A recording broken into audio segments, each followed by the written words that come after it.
Bonsoir à tous, soyez les bienvenus sur Monaco Info pour une nouvelle édition. Voici les titres de votre journal.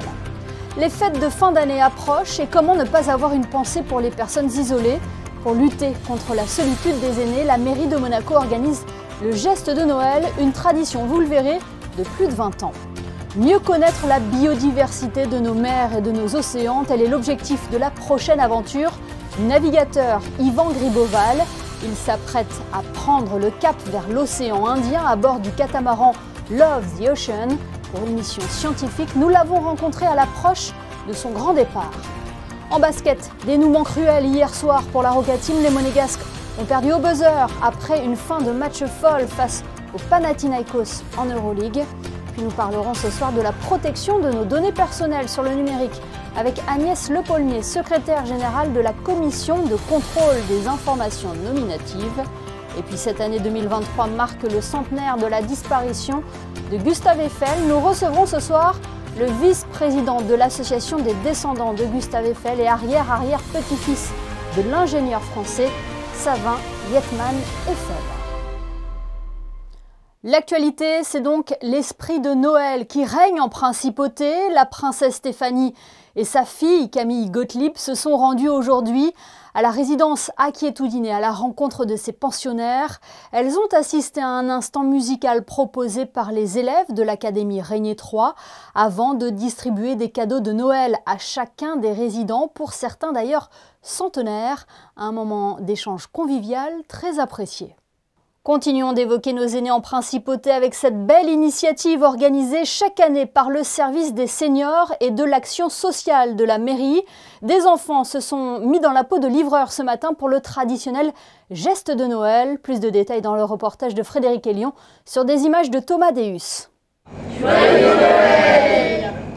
C'est une tradition depuis plus de 20 ans. En principauté, chaque année, à l'approche des fêtes, le service des seniors et de l'action sociale de la mairie organise le geste de Noël en faveur des aînés les plus isolés. L'esprit, c'est d'aller apporter des colis qui sont des colis alimentaires, plus un plateau repas, à des personnes particulièrement isolées, qui sont choisies parmi les bénéficiaires de l'aide à domicile, et repérés donc par le personnel du service, par les auxiliaires de vie, les aides au foyer qui peuvent nous signaler des gens qui sont particulièrement seuls pendant cette période de fête. La mairie fait appel à des élèves de la principauté ainsi qu'aux enfants du personnel pour procéder à la distribution des paniers repas et des cadeaux. Mathéo est en 3e au collège Charles III et participe pour la 3e année à cette belle initiative.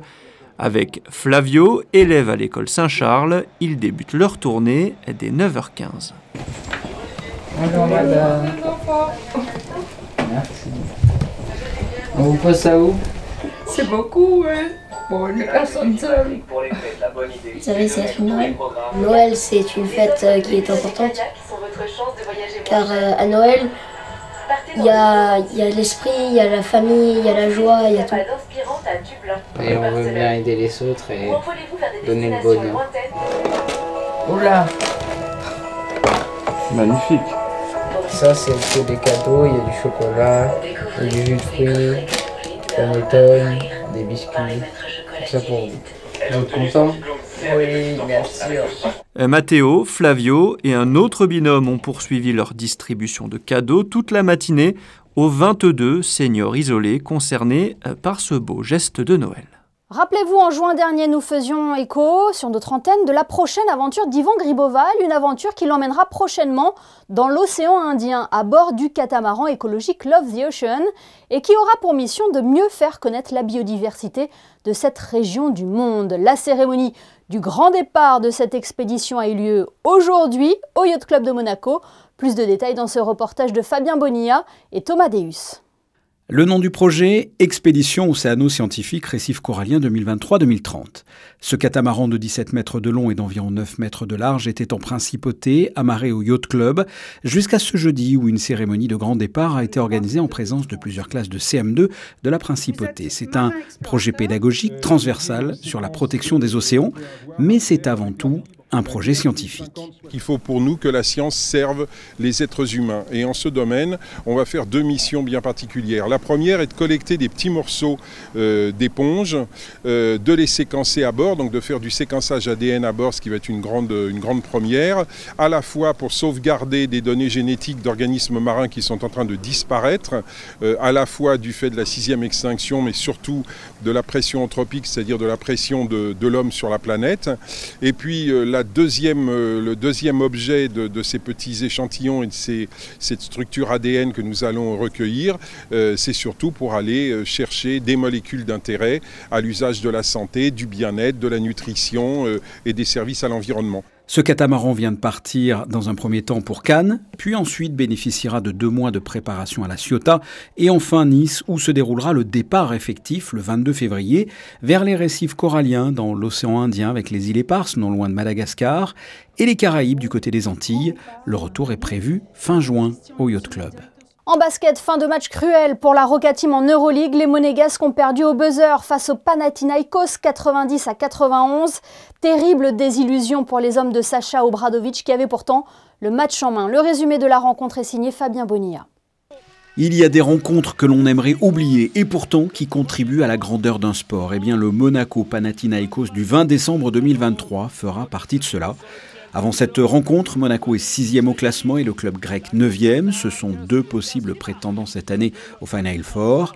Les atouts monégasques, on les connaît, avec quand même l'absence de Jordan Lloyd. Et il ne faut pas oublier en face les Mathias Le Sort, Marius Grigonis ou encore le meneur Kostas Souklas, élu MVP de la dernière journée. Le début de la rencontre démarre timidement pour la Roca Team qui est menée au score à la fin du premier quart-temps, 19-22. Les Roca Boys se reprennent en main dans le 2e et 3e quart-temps, à l'image des dunks de Donta Hall ou du panier à 3 points de Kemba Walker. Monaco remonte vite au score pour prendre l'ascendant, 47-39 à la mi-temps. Il y aura même 15 points d'écart à un moment donné au 3e quart-temps. Et pourtant, les téléspectateurs se rappelleront longtemps, malheureusement, du 4e quart-temps de cette rencontre. L'écart fond comme neige au soleil. Les Grecs reviennent à égalité, 88 partout, sur un rebond offensif de Mathias Le Sort. Il reste alors 20 secondes. Okobo marque un super panier en lévitation et provoque même une faute. La partie semble gagnée. Il reste à peine plus de 2 secondes pour mettre un panier à 3 points. Cela paraît peu probable. Et pourtant, à moins d'1 seconde de la fin du match, Marius Grigonis se retrouve dans une bonne position et la balle est attirée tel un aimant dans le filet. Grigonis devient ainsi le héros du match. Le Panathinaikos gagne la rencontre d'1 petit point, 91-90. Le seul point positif de cette soirée, si je puis dire, à la fin du match, Fightets Monaco a remis 2 photos grand format dédicacées par Mike James et Jordan Lloyd aux 2 supporters gagnants d'une tombola organisée plus tôt dans la semaine et dans la soirée. Ce sont 2 clichés pris par Manuel Vitalier dont les profits iront à l'association.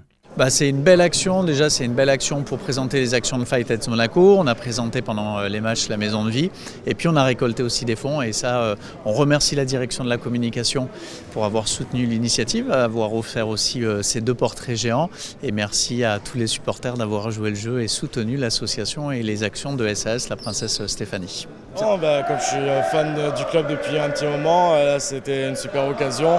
En plus en faisant un bon geste pour l'association Fightets, donc super content, très heureux.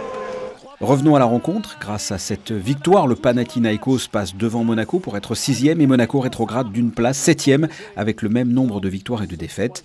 Le marathon de Noël n'est pas terminé pour la Roca Team. Après cette défaite qui, espérons-le, ne jouera pas sur le moral de l'équipe, les Monégasques se déplacent à Berlin ce vendredi pour la 16e journée du championnat d'Euroleague. En football, cela s'est mieux passé pour l'AS Monaco qui clôture sa phase allée du championnat de la plus belle des manières. Les Monégasques sont allés chercher la victoire à Toulouse grâce à un doublé de Wissam Ben Yedder, réduit à 10 en début de seconde période. Ils ont fait preuve de caractère pour finir l'année sur une victoire. Au classement, les Rouges et Blancs conservent leur 3e place sur le podium. Ils sont à 7 points du leader, le Paris Saint-Germain. Intéressons-nous à présent à la protection de nos données personnelles. Avec le développement du numérique, les enjeux se sont multipliés et les abus sont devenus nombreux. Pour soutenir les victimes et les accompagner au mieux dans leur démarche, la CCIN, la Commission de contrôle des informations nominatives, existe depuis 30 ans maintenant. Agnès Le Paulmier est la secrétaire générale de cette autorité administrative indépendante. Elle est notre invitée ce soir. Bonsoir. Bonsoir Émilie. Avant de développer l'exploitation et la protection de nos données personnelles sur le numérique, est-ce que l'on peut tout d'abord revenir sur le rôle de la CCIN? Quelles sont ses missions? À l'heure actuelle, nous sommes les interlocuteurs de toutes les entités publiques et privées de Monaco qui doivent nous déposer des formalités préalables dès qu'elles souhaitent mettre en œuvre un traitement automatisé d'informations nominatives. On l'entend, c'est un très vaste domaine de compétences dont les missions évoluent, tant le numérique évolue aussi rapidement. Le numérique évolue très rapidement et c'est une deuxième facette croissante de notre activité. Nous sommes de plus en plus souvent saisis par des particuliers qui ont des problèmes sur les réseaux sociaux. Voilà, quelles sont les principales plaintes que vous recevez ? Sur les réseaux sociaux, ça concerne essentiellement des faux comptes, des piratages de comptes, des demandes de déréférencement d'articles sur les moteurs de recherche, etc. Et comment vous intervenez concrètement ? Alors concrètement, sur les problématiques sur les réseaux sociaux, nous intervenons directement auprès des administrateurs des réseaux sociaux. Nous avons des contacts dédiés qui nous permettent d'agir très rapidement et d'obtenir très rapidement aussi les suppressions de faux comptes ou les récupérations de comptes piratés. Donc quelle est la procédure si nous faisons face à ce type de problème? Déposer plainte à la sûreté publique? Alors généralement, les personnes ont le réflexe effectivement d'aller d'abord à la sûreté publique et la sûreté publique a mis en place une procédure avec nous parce qu'en fait, nous avons des moyens d'action directs et rapides auprès des réseaux sociaux, ce que la sûreté publique n'a pas la capacité de faire en fait. C'est pour ça qu'ils nous envoient les plaignants ici pour ce type de problème. Dans le rapport que la CCIN a publié dernièrement, le rapport de l'activité 2022, la CCIN dénombre 41 plaintes que vous avez donc reçues. Cela prouve qu'il y a une prise de conscience de la part des particuliers concernant les enjeux liés à la protection de leurs données personnelles. Absolument. Et j'allais dire, il y a différentes sortes de particuliers. Il y a effectivement les personnes qui ont des problèmes sur des réseaux sociaux, mais il y a aussi des salariés qui rencontrent des problématiques de traitement de leurs données personnelles par leur employeur.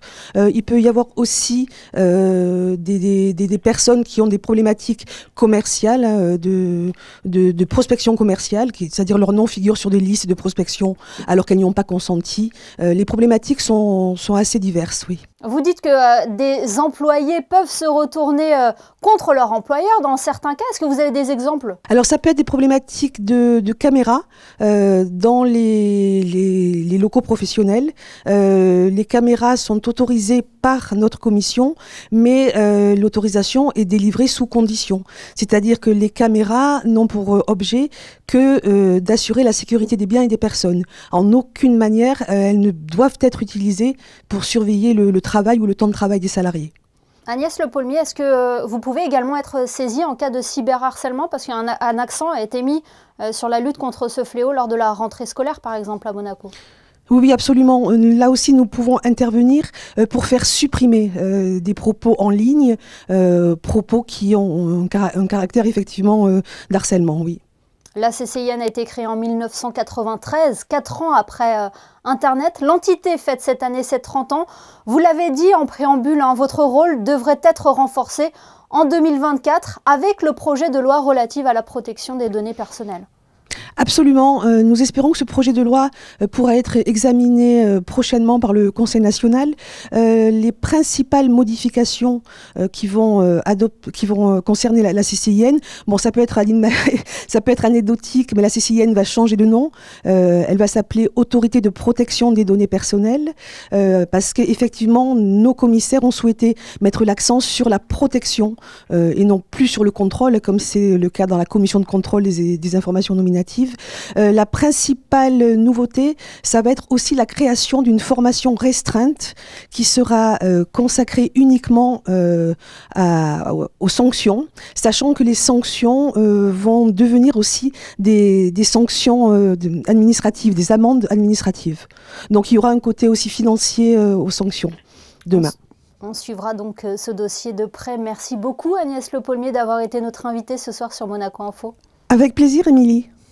Vous vous êtes sans doute baladé place du Casino pour découvrir les décorations de Noël. Cette année, 5 boules à neige géantes ont été installées. Elles évoquent l'histoire d'un conte de Noël de Charles Dickens. Frédéric Elion vous en dit plus sur des images d'Alban Gingembre et Julien Laugier. C'est l'objet le plus vendu à Noël dans le monde entier. La boule à neige est un accessoire incontournable des fêtes de fin d'année. À Monaco, 5 boules à neige géantes ont été installées sur la place du Casino. L'occasion de découvrir en 5 actes les contes de Noël de Charles Dickens. Donc sur un brief de départ du président Valéry qui était clair, faire d'un Noël à Monaco un Noël féerique et magique. Donc on l'a réinterprété de notre façon dans 5 boules à neige, en retirant les fameux fantômes du 24 décembre et en les remplaçant par le Père Noël pour faire de cette ambiance aussi bien pour les petits que pour les grands. L'histoire, elle est fidèle à l'histoire de base, avec un Scrooge qu'on retrouve dans son bureau avec son employé Monsieur Scratchit, et on voit un Scrooge qui est dans son environnement très avare et avide d'argent. Et au fur et à mesure du conte, il va découvrir dans les différents moments de son rêve, dans le passé, dans le présent, dans le futur, que finalement, et c'est aussi la morale de l'histoire, que finalement la générosité, l'amour et le partage sont les belles valeurs qu'on reprend évidemment pour Noël. Une expérience visuelle mais aussi auditive puisque le conte est narré en français mais aussi écrit en anglais et en italien au dos des boules. Chacune livre son histoire avec un spectacle son et lumière d'environ 2 minutes. 2023 marque cette année les 100 ans de la disparition de Gustave Eiffel. Ce soir, nous avons voulu en savoir plus sur l'homme qu'il était, sur ses créations emblématiques dont la plus célèbre restera la Tour Eiffel, mais aussi sur les liens qu'il avait avec la Côte d'Azur et la Principauté.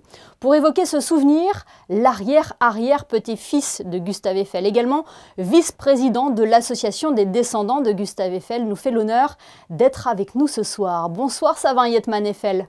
Bonsoir. C'est une année symbolique pour votre famille, l'occasion de mettre en valeur l'ensemble des ouvrages de votre arrière-arrière-grand-père, dont le plus connu est assurément la Tour Eiffel. Absolument, on ne fête pas le centenaire de quelqu'un tous les jours, donc on est sur le pied de guerre un petit peu depuis fin 2002 pour préparer au mieux cette année, organiser des colloques, des événements, des expositions, et donc mettre en valeur la mémoire de Gustave Eiffel. L'exposition universelle à Paris en 1889 a été le déclic de la construction de cette dame de fer. Gustave Eiffel n'était pas la seule personne à l'origine de la naissance de la Tour Eiffel. Déjà, il y a eu des concurrents aussi. Gustave Eiffel n'est pas la seule personne qui est venue un jour en disant « Tiens, on va faire une grande tour au centre de Paris ».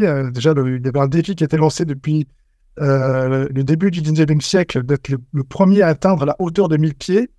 Et puis, Gustave Eiffel avait des collaborateurs, et c'est Maurice Coquelin, notamment, un de ses bras droits, qui a eu le premier l'idée de faire ce qu'il appelait encore à l'époque un pylône de 300 mètres. Et puis, c'est Gustave qui, petit à petit, va s'intéresser au projet et le porter. Et même si c'est pas lui qui a l'idée, première idée, va ensuite la développer, trouver les financements, convaincre les pouvoirs publics, et puis superviser personnellement tous les travaux. Et c'est la presse qui va appeler la Tour Eiffel, la Tour Eiffel. Gustave Eiffel, lui, toujours l'appelle la tour de 300 mètres quand il en parle. Oui, construire une tour de 300 mètres de haut en plein cœur de Paris, c'était un défi incroyable. C'est une prouesse architecturale. Complètement. On oublie un petit peu, la tour Eiffel lui paraît aujourd'hui une évidence, c'est le symbole de Paris, le symbole de la France, mais c'était vraiment, techniquement déjà, on passait, les plus hauts monuments faisaient 150 mètres, 160 mètres, le Washington Monument faisait 169 mètres, mais là on passe quasiment au double de hauteur. Et puis, au niveau esthétique aussi, c'est un choc. Et d'ailleurs, il y a beaucoup de gens qui sont très opposés à la Tour Eiffel, notamment des intellectuels ou des artistes. Au public, c'est l'art académique qui domine à l'époque, même s'il y a les impressionnistes ou de nouveaux courants qui se développent. Les grands artistes célèbres, Charles Garnier notamment, qui a construit l'Opéra Garnier en 1875. On est vraiment dans deux mondes très différents. C'est très beau, très esthétique, mais c'est tourné vers le passé. Et voilà tout d'un coup une grande forme en métal qui s'élève au milieu de Paris. C'est radical, ça choque. Mais voilà, petit à petit, les gens se sont habitués. Maintenant, la tour est vraiment bien acceptée par tout le monde. Oui, c'était le moderne contre la pierre à l'époque. la pierre contre le métal, les ingénieurs contre les architectes, et puis donc les modernes contre les académiques. On associe toujours le nom de Gustave Eiffel à la tour et pourtant il est l'auteur de plus de 500 monuments dans le monde. Hein. Absolument, Gustave Eiffel a construit des ponts déjà de très grande taille dans le monde entier, mais aussi des plus petits ponts. Il a inventé des ponts portatifs qui se sont vendus dans le monde entier, notamment il y en a beaucoup au Vietnam qui ont été installés. Il a fait aussi la structure interne de la Statue de la Liberté, il a fait des choses à Nice, on va peut-être en parler après, mais donc il a fait beaucoup de choses. Et donc, bien sûr, la tour Eiffel, c'est ce qui vient en premier à l'idée du public, mais voilà, il y a beaucoup d'autres choses, c'est un peu l'arbre qui cache la forêt. Il y a encore beaucoup de choses à découvrir de Gustave. Il a réalisé également des œuvres ici dans la région PACA, hein, dans le Var, dans les Alpes-Maritimes. Alors effectivement, Gustave Eiffel déjà avait une maison à Beaulieu-sur-Mer qu'il a achetée dans les années 1890, je crois. Donc il venait souvent en vacances ici, parce que c'est une région qu'il a découverte en fait en construisant des ponts sur les lignes de chemin de fer. Fréjus, Nice, il a construit beaucoup de ponts de chemin de fer dans cette région. Et puis il a construit je ne vais pas dire de bêtises sur les dates, en 1800, par la fin des années 1870, il construit, en 1884, la coupole du Grand Équatorial de l'Observatoire de Nice. Et donc, c'est quand même quelque chose de très important, qui est très, très original, cette grande coupole de 22 mètres de diamètre, qui pèse 100 000 kilos, mais qui flotte sur un bain liquide, et donc qui peut tourner comme ça très facilement, avec très peu de frottement. Le nom de Gustave Eiffel est également associé à Monaco. Ses disciples ont dessiné et érigé la coupole du jardin d'hiver de l'hôtel Hermitage, coupole qui porte le nom d'Eiffel. Si je dis pas de bêtises, elle a été construite en 1896, à une époque où Gustave Eiffel s'était retiré déjà de sa société pour se consacrer à la recherche scientifique. Donc il peut y avoir un lien avec les établissements Eiffel, mais pas forcément directement avec Gustave Eiffel. Ça peut être un lien indirect. En tout cas, c'est une très belle coupole, c'est sûr. Et Gustave Eiffel représente un petit peu, devenu un peu le symbole de toutes ces constructions métalliques qui se développent au XIXe siècle, qui sont totalement nouvelles, qui permettent des choses totalement nouvelles au niveau architectural. Et donc, ça s'inscrit en tout cas très bien dans sa lignée. Eh bien, merci beaucoup, Savin Yetman Eiffel, d'avoir été notre invité ce soir pour évoquer le centenaire de la disparition de votre arrière-grand-père, Gustave Eiffel. Merci. Merci à vous. Il est temps de consulter vos prévisions météo avec vous, Frédéric Elion. Quelle est la tendance pour vendredi, Frédéric? Un grand soleil, Émilie, le ciel sera bien dégagé et surtout les températures seront très agréables pour la saison. 7 degrés le matin et 18 l'après-midi. Vendredi 22 décembre marque cette année le début de l'hiver. Grand soleil donc pour le début de l'hiver et en espérant que cela dure pour le bain de Noël prévu ce dimanche à 9h30 au Larvoto, événement organisé au profit de l'association Chiens de Cœur et sur lequel nous reviendrons dans notre édition de dimanche. Ce journal est à présent terminé, mais l'information continue sur notre site internet et nos réseaux sociaux. On se quitte avec la cérémonie de grand départ de l'expédition océano-scientifique menée par Yvan Griboval, immortalisée ce soir par Manuel Vitali. Passez une très bonne fin de semaine et de très belles fêtes de fin d'année sur Monaco Info.